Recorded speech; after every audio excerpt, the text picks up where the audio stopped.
Welcome to Arlington Public News. I'm Brenda Mahoney. And I'm James Milan. Thanks for joining us. In this edition of APN, electricity aggregation is coming to Arlington. Just what is it? We'll explain. And the hawk has landed in Arlington Center, but it's ruffling some feathers. And facing the 4th without fireworks at the farm. That and more up next. Stay with us.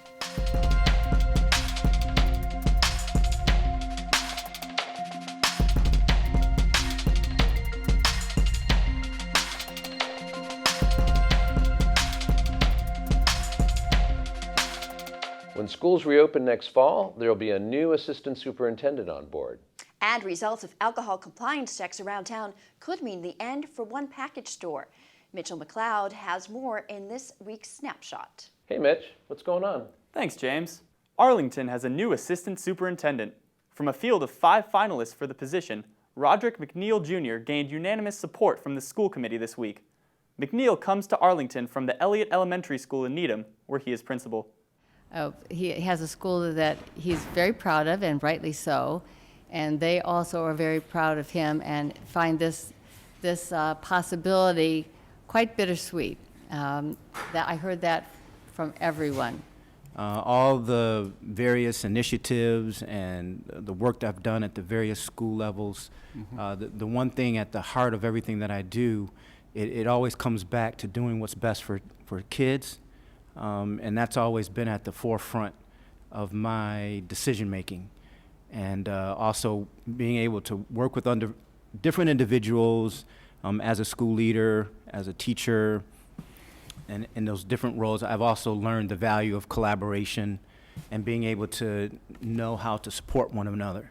I'm pleased to be here. I'm honored to have an opportunity to serve in this position. It's extremely humbling to me. McNeil doesn't have to worry about staying busy. Along with the challenges of a new job, he is pursuing a doctorate of education from Boston College. Last winter, the Arlington Police Department, working with the Youth Health Safety Coalition, completed 33 alcohol compliance checks on local restaurants and retailers.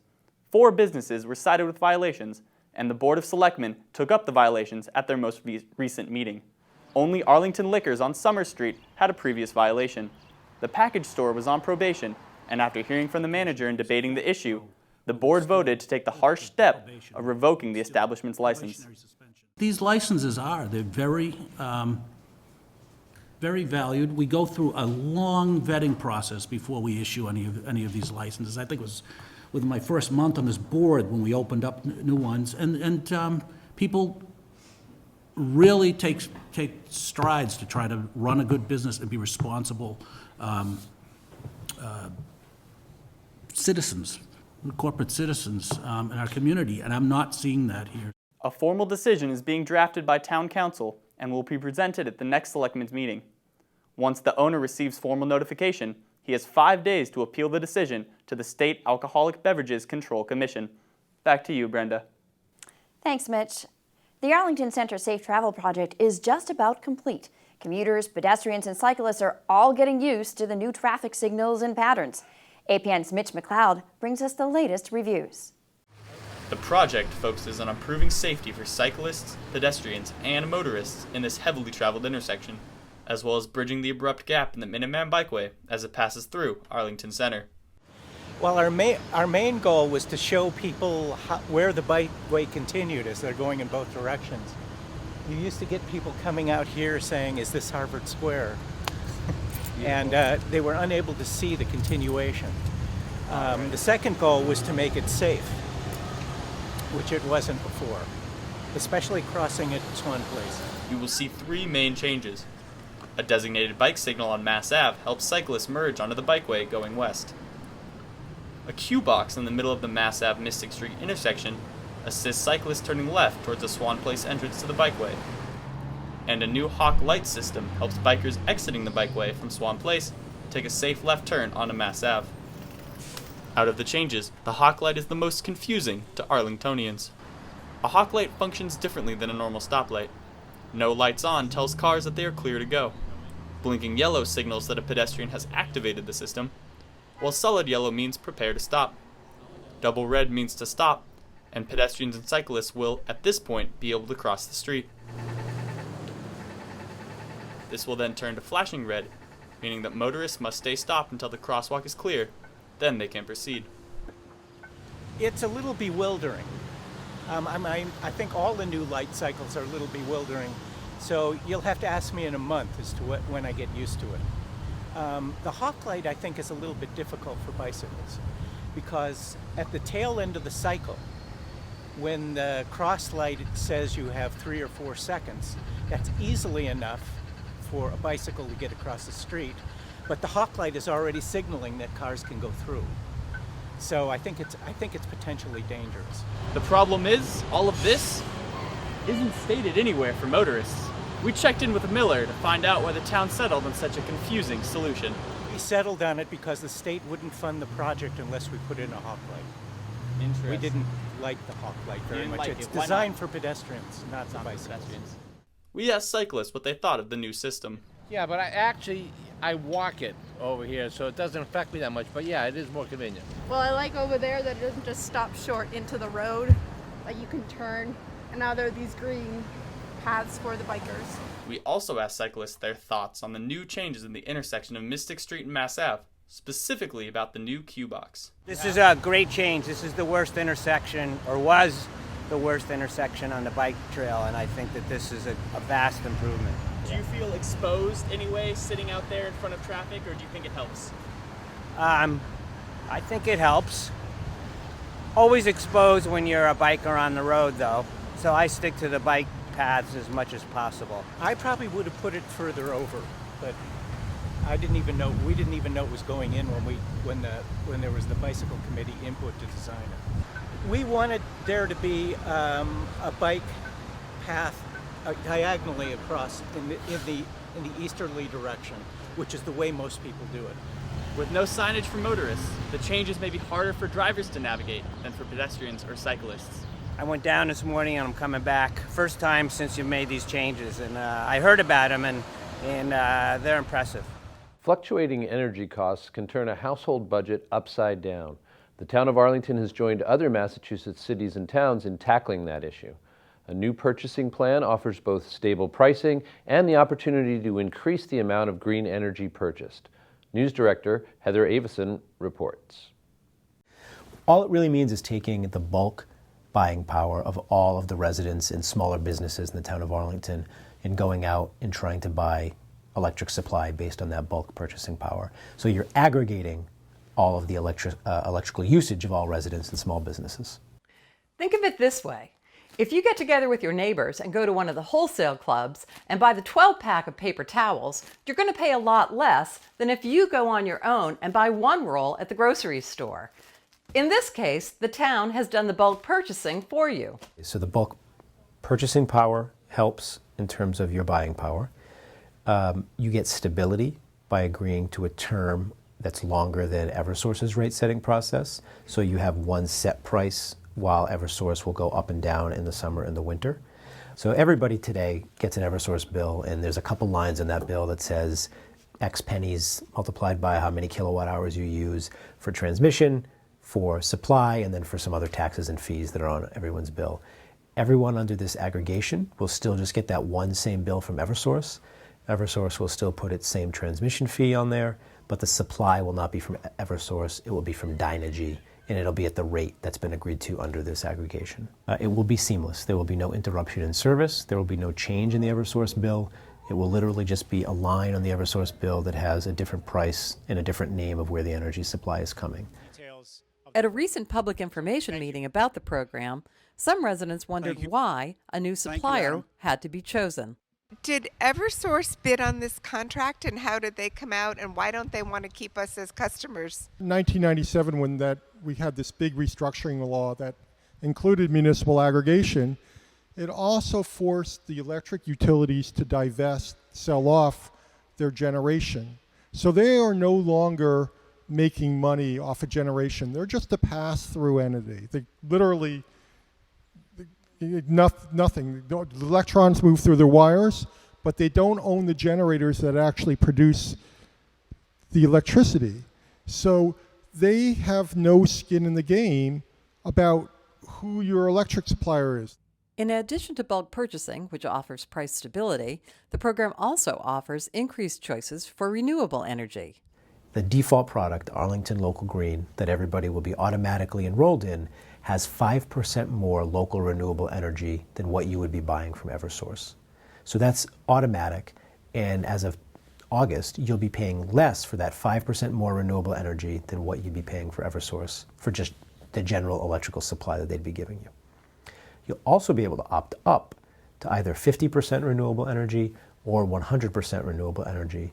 Those costs go above and beyond what Eversource is charging, but you can know with a very strong degree of certainty that you're getting actual renewable energy credits sourced locally through Mass Energy, so you can know that if you're choosing to pay more for renewable energy, you're getting the best bang for your buck. One of the driving sort of forces behind pursuing this aggregation and adding renewable energy, ability to buy adding renewable energy, is to force the market to create more renewable energy.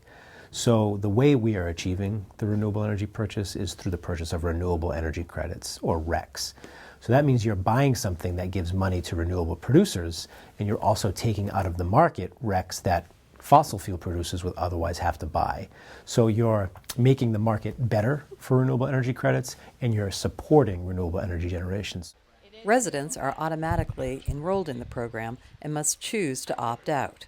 I was surprised that you create this form that no action required to join something.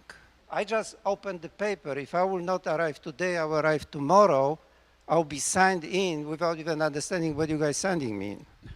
Correct? No, actually, you can opt out of it at any time, and that letter goes out at least 30 days in advance of any change for you. So all you got to do is check the card if you don't want to be in the program and send it back. And if you don't do that now, you can do it later if you want to. You can leave. But the reason that it is an opt-in, opt-out is because if we didn't have the community buying power of most of the residents in Arlington, we wouldn't be able to get you a good price. So we use the community buying power to get the better price. We notify residents about it, and residents can leave if they want to. A very specific opt-out letter will be going in the mail to every resident. We're going to be putting a buck slip, a sort of a quarter sheet of paper, in everyone's tax bill at the end of the month. And we're going to do an Arlington alert. That's the phone call system that we use to call into everyone's home, just to make quadruple sure or triple sure that everybody is aware of the program. And during a 30-day period, starting June 12th and then I believe ending July 12th, residents can opt out of the program. They can opt out, they can opt down to Arlington Basic, they can opt up to the 50 or 100% renewable programs. But I think it's important to know that we want people in the program, and if they stay in the program, they're going to be saving money, even if it's a small amount day one. If they don't want to be part of the program, there is no cost to opt out. If you haven't received information on the program and the opt-out instructions, visit Dynegy.com or call them at 866-220-5696. You can also find more information on the program at arlingtoncca.com. Well, James, have you had a chance to go through the intersection on foot or bicycle or car? Because for each mode of transportation, it takes some getting used to now. It really does, and it has been my long experience over 20 years of living in Arlington and biking there and walking there and in a car that there was room for improvement. Let's hope that this represents that after this first stage of confusion anyway. Right. Yes, definitely some new patterns out there and new signals to learn. Well, artists take center stage in the arts and culture planning process. And the local harvests return to the Arlington Farmers Market. That and more when we come back.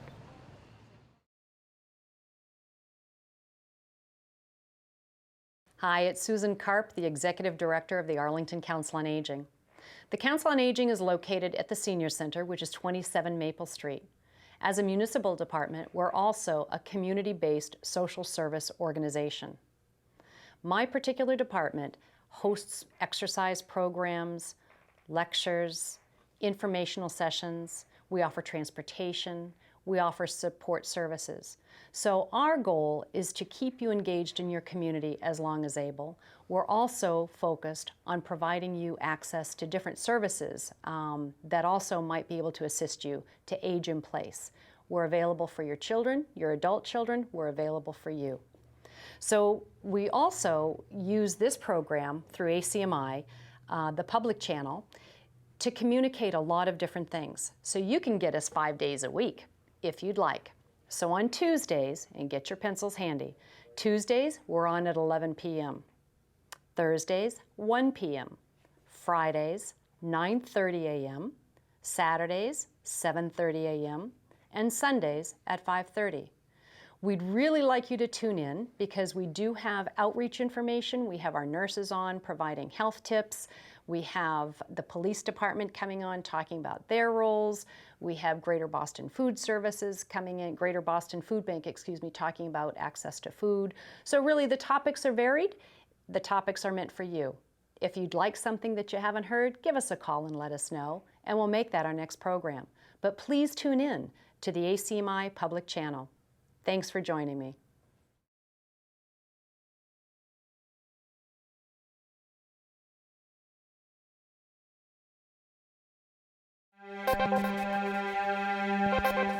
Local artists are taking center stage as the Arlington Commission on Arts and Culture finalizes their action plan to support and promote arts in Arlington. APN's Caitlin Curry brings us this update. On June 6th, the Arlington Commission on Arts and Culture unveiled a draft Arts and Culture action plan in a meeting at Town Hall to get public feedback. The goal of this meeting is really to make sure that we're on the right track, that the goals and strategies we've identified resonate and respond to the needs that people identify. And we also really want to make sure that the plan is implementable, so we want to make sure the partners we've identified are the right partners, and also we want to make sure the strategies are practical. The current plan came out of a partnership with the Metropolitan Area Planning Council. In late winter, the idea of cultural planning was presented to the community at a public meeting. Feedback from the event went into developing plans and strategies that will encourage the artists who live and work in Arlington and increase exposure for the arts around town. After a brief presentation, artists and residents who attended the meeting broke out into 6 working groups to discuss the proposed plans. It's so rich, and somehow that was lost for a while here. I think the town, for whatever reason, resources didn't go towards arts and culture, but there's always been lots of artists of all stripes living here. One of the plan's goals is to connect those artists in a more coordinated way. The Arlington Artists Alliance is a new group that brings local artists together to meet and support each other. We want to eventually, through the group's effort, to find a place to be politically active so that the town knows that we live here, we pay taxes, and we want to live and work in our town. We also like to know what each other are doing. And I tell you, in the last 2 months, I already made friends with other artists that I didn't know existed. The 6 goals the Commission has proposed primarily focus on promoting collaboration between artists and helping them get their art out into the public eye. Wow, well, there are just so many initiatives coming from people and people just loving, first of all, public art. The Commission on Arts and Culture will incorporate the latest feedback before releasing their finalized plan in July. For Arlington Public News, I'm Caitlin Cry. Arlington High School rising junior Ryan Oosting continues his remarkable winning streak. After placing first in both the 1 and 2 mile events at the 2017 MIAA All-State Track and Field Outdoor Championships earlier this month, Oosting moved on to the New England Championship, where he took the mile with a personal best time of 4 minutes 11 seconds, .93. He didn't stop there. He ran into the national championships in Greensboro, North Carolina this past weekend, where he won the 5,000 meters by a full 3 seconds. Oosting was welcomed home and congratulated by the school committee earlier this week. So when I'm on the track, it's like an individual event. Everyone sees only me, but in reality, there's so many more people involved than just me. It's like such a team effort in so many ways. The most prominent way being Coach Barasa helping me, giving me workouts, helping me be the runner that I am today, but also the person I am today. He's truly helped me so much to get to where I am, and we actually hope to do even better in the upcoming seasons. Well, it's really refreshing to hear you talk about the we and the teaming, because that's certainly been the goal of our athletic programs, to see ourselves as teammates and to support each other. And from what I understand, your teammates are very proud of you as well, and look up to you for the the work ethic and the determination that you demonstrate every day. Yeah, I definitely wouldn't be able to do it without them. I have to tell you, I am so impressed with what this kid is doing. I mean, Wow. a national championship. Right. You just, Right. It obviously doesn't get better than And like that. you said, you're out there yourself running, but there's people behind you, and he certainly made sure to credit them as well. Yeah, he's a great, great kid. And I think we're going to be hearing a lot more about him throughout his high school years. Look out, Olympics for sure. In fact, look out. Well, when we come back, where will you watch the fireworks this 4th of July? A Robbins Farm tradition takes a break. And the local bounty of Arlington's Farmers Market. That and more when we come back. Going live in 10, 9, 8, 7, 6, 5, 4, 3, 2, 1. Hello, my name is Kylie Sullivan, and I'm a Health Compliance Officer with the Arlington Board of Health. At the Board of Health, we interpret and enforce state, federal, and local regulations pertaining to health, specifically regarding food establishments, housing issues, and nuisance complaints such as pests, odors, and noises. For more information, please visit the town website, or you can give us a call at 781-316-3170. In a sure sign of summer, Arlington Farmers Market tents popped up throughout the center parking lot last Wednesday. APN producer Rayburn Off brings us this look at the opening day of the market's 20th season. It's been a smooth opening, especially having such a wonderful weather day. If you ever eat this kind of strawberry compared to the California ones, it's like eating fruit compared to eating wood. It looks easy, it just shows up every Wednesday. And like many things in life, you don't realize what goes on behind the scenes to create something like this. Our vendors really stay pretty stable. You know, every year you have a few that leave and a few new ones that come on, but there's a core group that's very stable here. So everybody gets to know everybody, the vendors get to know each other, and the customers get to know the vendors. So there's a real sense of community to it, and that's the feel that we certainly had today as people were back and glad to see each other. I love the people here, always really interesting people, and I love talking to them. Very nice too. It's a great place to bump into friends of mine. It's really not just a food resource, it's a community resource. Just looking forward to a great season, yeah. The Arlington Farmers Market will take place every Wednesday from 2 p.m. until 6:30, now through late October. Looks like some good food there at the farmers market. Well, Arlington residents will have to find a new spot to watch the fireworks this 4th of July. Picnic baskets and blankets will be replaced with construction fencing and heavy equipment at Robbins Farm this year. APN's Caitlin Correa brings us the story. Due to Robbins Farm Park renovations, the annual 4th of July event sponsored by the Friends of Robbins Farm is canceled this year. The park is a popular spot for many Arlington residents to watch the Boston fireworks on a big screen with the skyline in the background. This year, construction fences will replace the screens so renovations on the park can start as soon as possible. The park was granted $636,000 from the Community Preservation Committee of Arlington, and the renovations will mainly cover rehabilitating the athletic fields and basketball court, a display of the historic Robbins farmhouse, and give the entire park ADA access, including making accessible beds in the community garden. The renovations are scheduled to start by next week, and most of the park should be reopened in the late fall. We just ask people to observe, what's up here.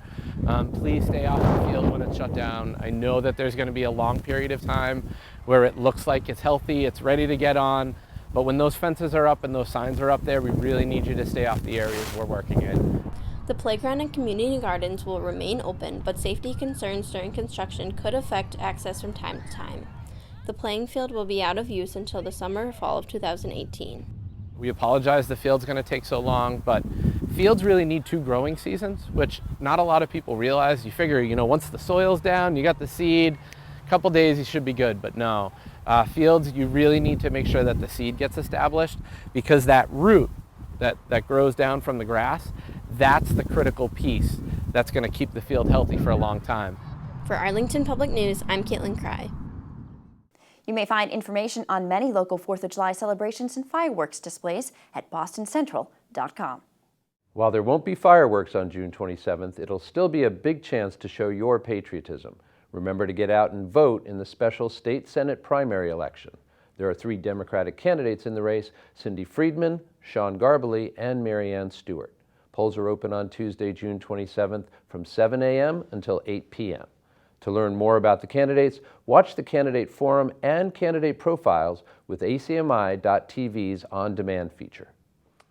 Well, I'm feeling pretty patriotic myself, and we'll see you in the voting booth, Brenda. That's right. And you know, summer is really kicking off now. The kids are getting out of school. The 4th of July is coming. It's a great time to be out and about in town.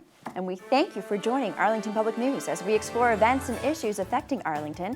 You may check out extended interviews and our latest segments on the web at news.acmi.tv. And don't forget to like us on Facebook and follow us on Twitter at Arlington Public.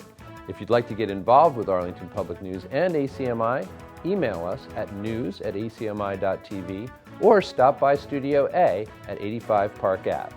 I'm Brenda Mahoney. We leave you tonight with another look at Arlington's Farmers Market. And I'm James Milan. Thanks for joining us.